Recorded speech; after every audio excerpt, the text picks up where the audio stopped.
I'm here just to talk about how important it is for food companies to embrace innovation at a time when we're really faced with the likes of Brexit. Obviously, food companies always should face innovation and embrace it, but particularly now there's a real onus and a need to accelerate that engagement with the innovation providers and supports in Ireland. So that's really the theme of the talk. So I'm just going to go through, sorry, that's not, can it be easier if it was on?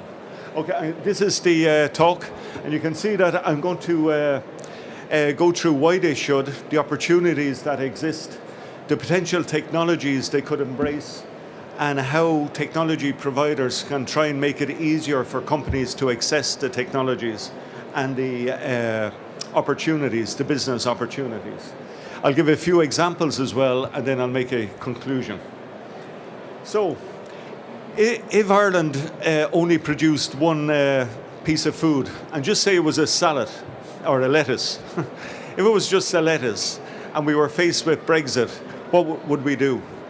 And you can, in this example, I'll just show you what it can be done. And it's literally to wash it and put it in a pack, because that immediately allows one to export to far off places, but more importantly, it increases the value of the head of lettuce 9 times.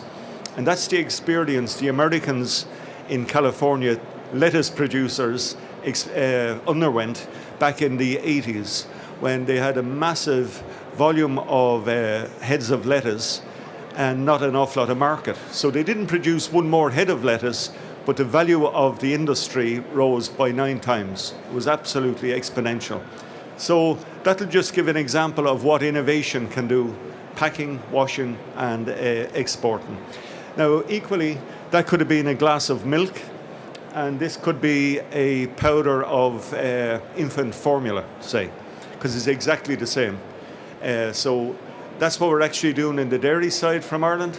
So what I really would focus very much on is how more wins can we get from adding value from raw material to an end product that is both stable, nutritious, obviously, sustainable, but most of all, actually of higher value.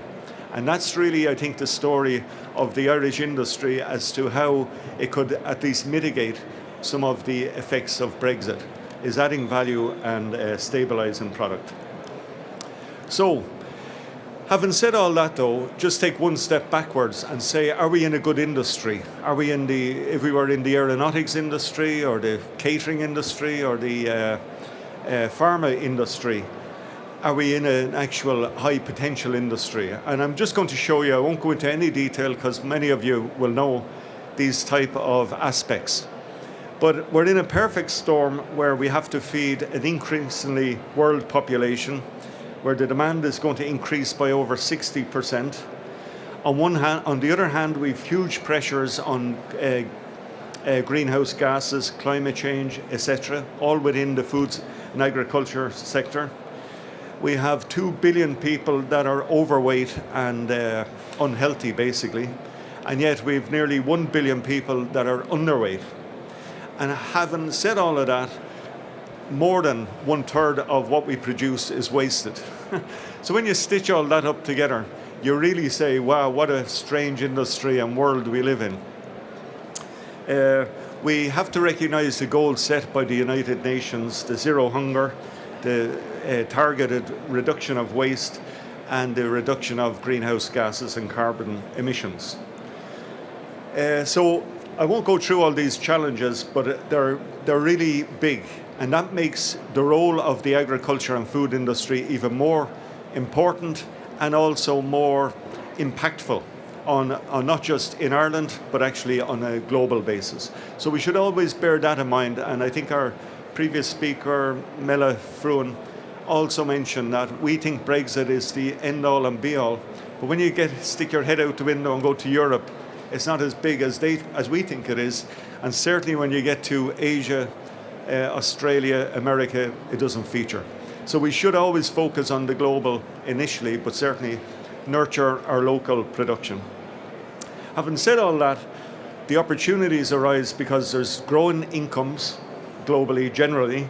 Lifestyle is getting more sophisticated, and the benefits and innovative solutions from different life stages in relation to food are exponential.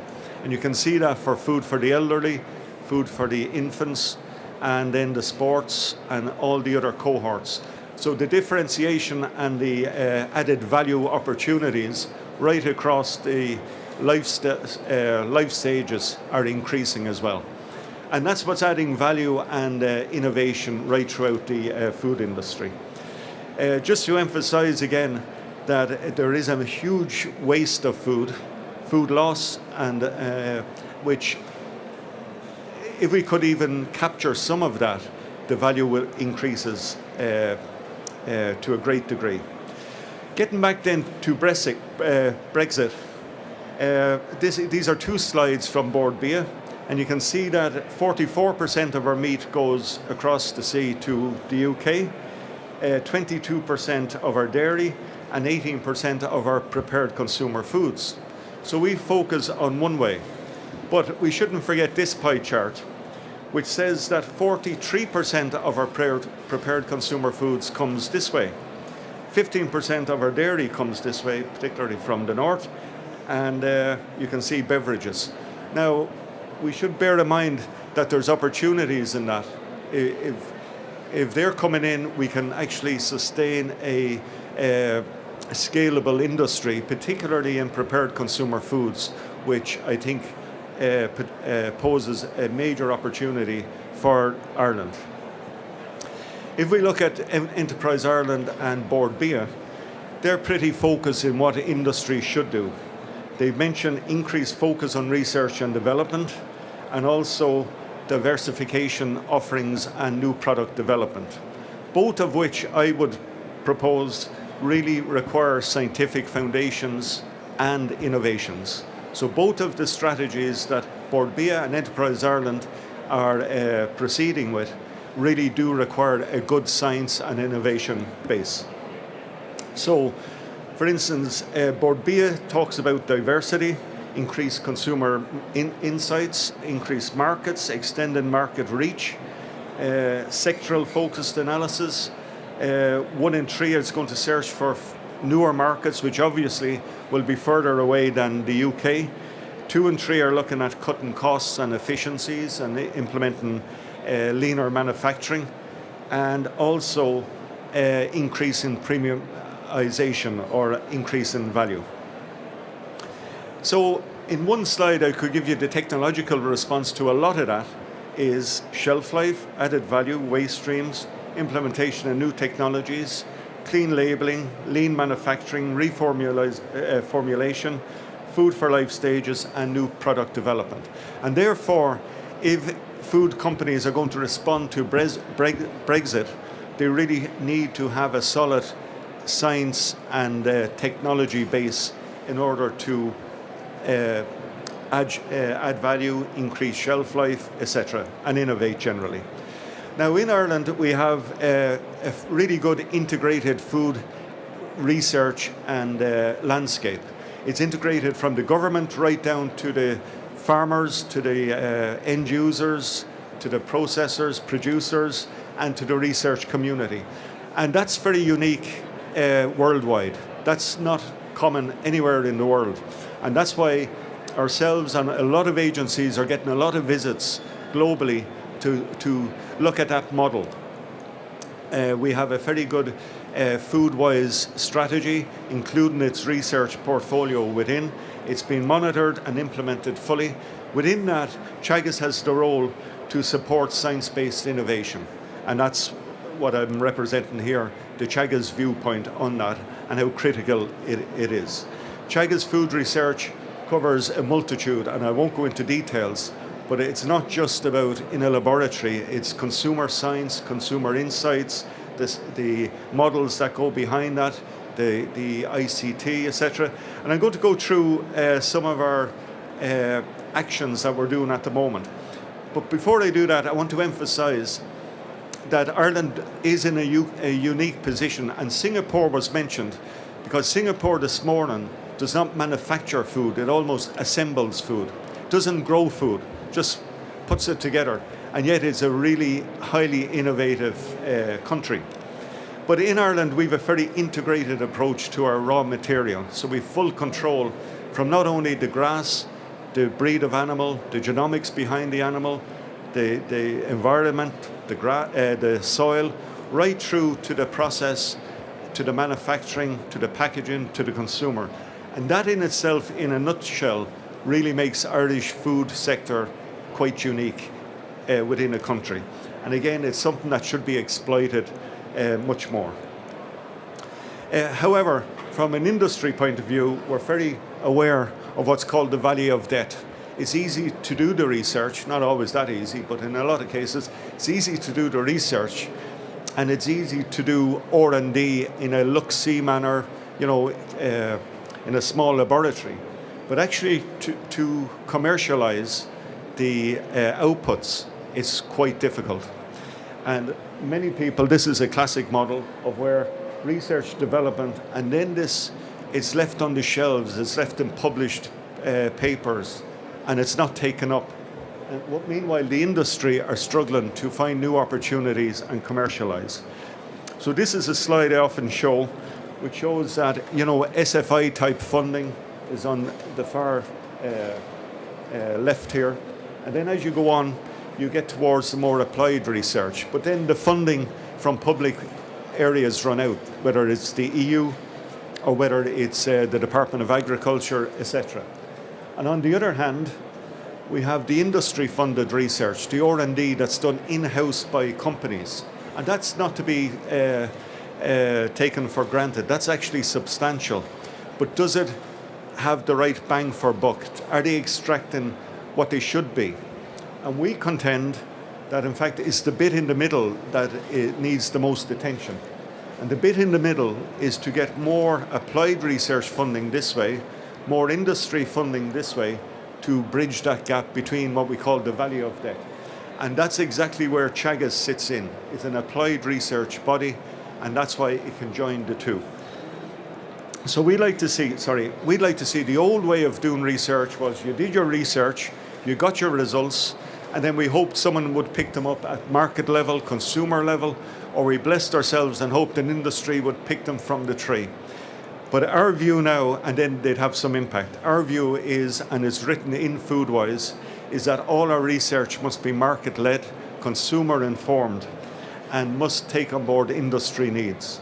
And from that way, we can do our research, but the development and commercialization of that research will have much more impact at that end. So that's sort of the model that Teagasc is using at the moment. This is just a slide that emphasizes for any food company that the more engagement with research providers, you have a 50%, even of having knowledgeable technical information, that you have your percentage relative change on innovation increases by 50%. And if your R&D as a percentage of turnover increases, that increases up to 150%. So really the engagement with science by companies is critical. So what are the opportunities given that we have Brexit, but even if we hadn't got Brexit, what are the opportunities? So you can see the whole area of innovative technologies at farm level, precision livestock, right from the grass on. I think the winner of the Lion's Den just previous to this actually is touching in some of this area of getting value from the feed of cattle for the consumer. And that's actually quite novel. But equally, even if we were to talk about the normal carcass processing in a normal abattoir, there's all these opportunities to extend the shelf life. Cleaner animals, cleaner intelligent interventions at carcass level, right through to packaging, etc. And we know from the literature that this can actually extend shelf life of fresh meat by up to 50% of what's there at the moment. And this is the type of thing that's critical when we're talking about China markets, US markets, etc. And these are only examples. There's many on the technology level as well, whether it's regulation, getting into new markets, surface cleaning, food safety, nutrients, sensory science, etc. And I won't go into detail on these. But the older type technologies that we've used, which is the chemical additives, the chilling, the freezing, the smoking, are now often being replaced by these technologies, the high pressure technologies, the ultrasound, the pulse electric field, the light technologies. And most of these actually will increase either the value, the nutritional aspects, or the shelf life of products. So that's why these are the ones that should be focused on. I just have a slide there to show that of the ones that we in Teagasc are working on at the moment in more detail, the high pressure, airborne acoustics, ozone, cold plasma, etc. And as you know, high pressure now, it used to be science fiction, but it now is actually, I wouldn't say commonplace in the industry, but it is much more widely used and affordable right throughout the industry. We know there's specific issues in food innovation. It's perishable, it comes from a complex chain. In Ireland, it's seasonable, etc. So this is why we have to take on board that we're not dealing with silicon chips or memory sticks. We're dealing with a highly complex material. So some of the key understandings that must be addressed, I feel, is the whole aspect of knowledge transfer. We've a lot of investment, government investment and European investment on research, but the transfer of the outputs of that research must be much more fluid and easier to access by the industry. The researchers need to have now, and this is one of our criteria for career development in Teagasc, they must have an entrepreneurial or market basis or knowledge, as well as a sound scientific know-how, etc. I won't go into all the details there, but it is something that needs to be addressed. We know there's barriers, and one of the main ones, as I mentioned, is the absorption capacity of industry. Because if the industry is going to innovate, they really need to be able to absorb the technologies. And you can only do that by either investing in hardware or investing in software. That is people or equipment or consultants. So that's one of the key aspects of this. I'll skip that slide. One of our main aims is that the engagement by industry with research performers must be simple. That slide is the UK environment of food innovation. You don't need to read it in detail, but it shows you universities, their catalyst centres, etc. It's very complex. And a lot of industry get lost in a system like that. And if this was done in the Irish context, it probably wouldn't be much better. Might be a bit simpler, but not much better. So it needs to be kept simple, and we must make it easier. I think I'll stop at that because I've more or less run out of time, have I? 2 minutes, okay. So we recognise also there's many different channels of transfer. It's not all in papers, it's not all in demonstrations, it's not all in training, it's not even in human resource exchange. So it's very important that we examine what's the best model of the transfer of knowledge. And in fact, in Teagasc, we have probably maybe 30 to 40 industry staff from companies actually embedded in our centres.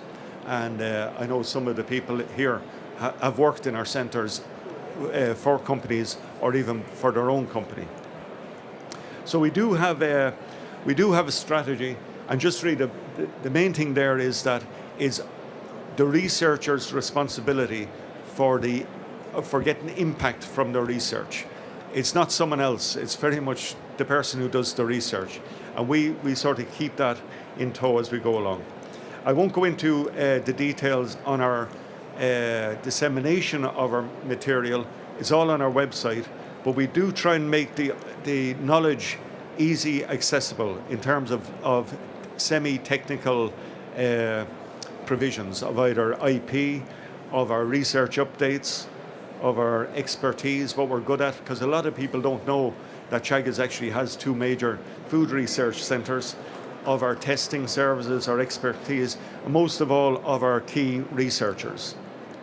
2 examples I'd give, and is a technology that was spotted by one of our big companies. It was actually Ornua, who with Teagasc developed a type of cheese that was suitable for the Saudi Arabian or Middle Eastern market. And this ended up as being a major investment in Saudi Arabia by a company with Ornua input and co-licensed by ourselves and Ornua. And that came just from a transfer of knowledge on one of the events I mentioned earlier. We're working very much in China with these universities on the whole differentiation of flavor and taste, because there's no point doing sensory analysis of new products in Ireland when you want to sell them in China. So it's very important that we understand where they're coming from, and again, it's consumer and market led. So this is just some of the work we're doing. One of the things I want to mention, and it's just hot off the press, we've just got sanction to develop a Teagasc Food Innovation Hub, which is going to be an embassy, a series of embassies that will be taken up by big companies and small companies that will have office space, laboratory space, and plug and play in terms of the research that's coming from our research programs, and also access to all the pilot plant scale equipment on both sites. So in conclusion then, I won't read all of these, but businesses in any case, but particularly with facing Brexit, needs to be proactively engaged with knowledge providers in terms of innovation. The infrastructure is already there, and in many cases the knowledge is already there. It's only a matter of engaging. But the knowledge providers also need to make it easier for industries to engage.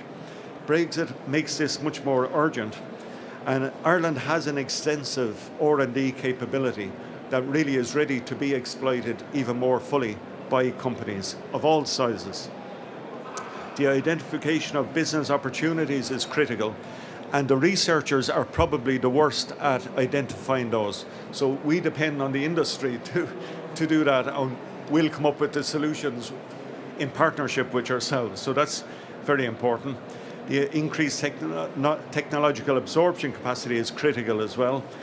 But one thing, in preparing for this talk is that, there are different sectors. There's the nutritional sector, the healthy food sector, there's the PCF, etc. And I do think there is a bit of work to be done as to what sectors need what type of approach. And I mentioned at the start where the PCF sector, the prepared consumer food sector, where we're importing, I think it was 65% of our PCF products from the UK. That needs, I think, special attention in terms of scale-up, research capability, and investment. And I don't think Larry Murren is here at the moment, but if he was, he'd exactly say the same, because there is a bit of a gap there. We have the Meat Technology Ireland Centre that was recently established. We have the Dairy Processing Centre, funded again by Industry and Enterprise Ireland. We have the Food for Health Centre. We have a lot of these centres, but the PCF sector, I do think, needs special attention. And I think I'll leave it at that.